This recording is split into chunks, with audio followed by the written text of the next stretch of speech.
Assalamualaikum warahmatullahi wabarakatuh.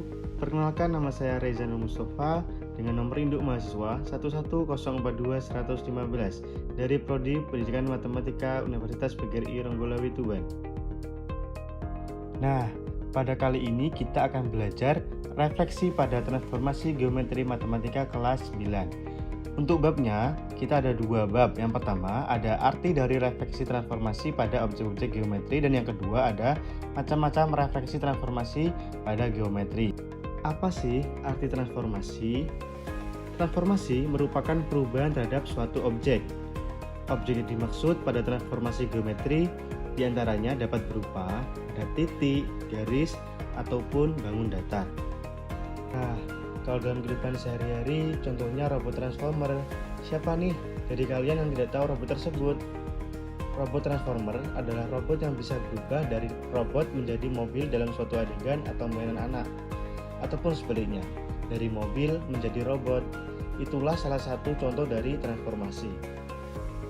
Sekarang kita masuk di definisi refleksi. Refleksi atau pencerminan adalah suatu transformasi yang mencerminkan titik pada bidang dengan sistem bayangan cermin.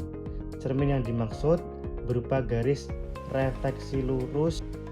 Agar lebih mudah kita menghafal definisi, kita akan belajar sambil bernyanyi. Kak Reza menciptakan sebuah lirik dengan lagu layang-layang dengan tujuan untuk menghafal dengan mudah tanpa membuat kepala pusing. Oke, kita nyanyi bersama-sama. 1, 2, 3.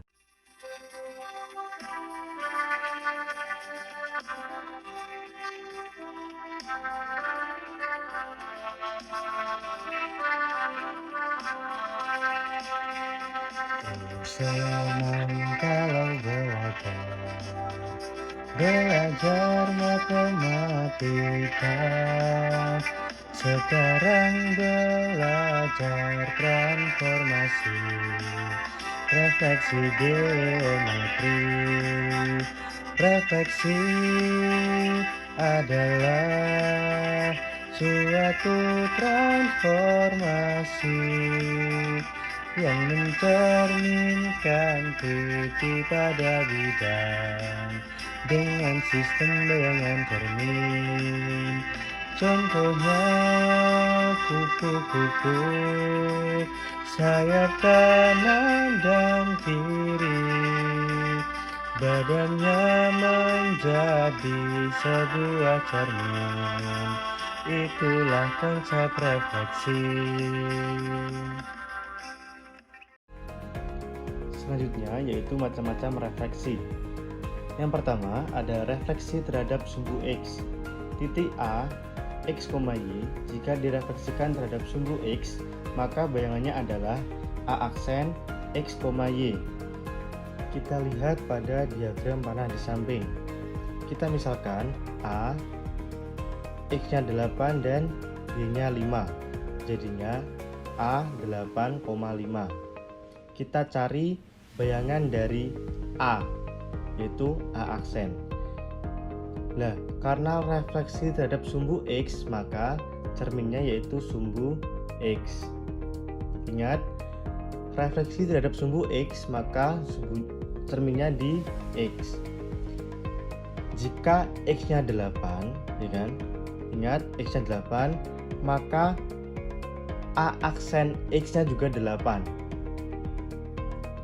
Tapi jika Y-nya 5, ya, 5 ke atas, berarti Y aksennya berarti 5 ke bawah, jadi min 5.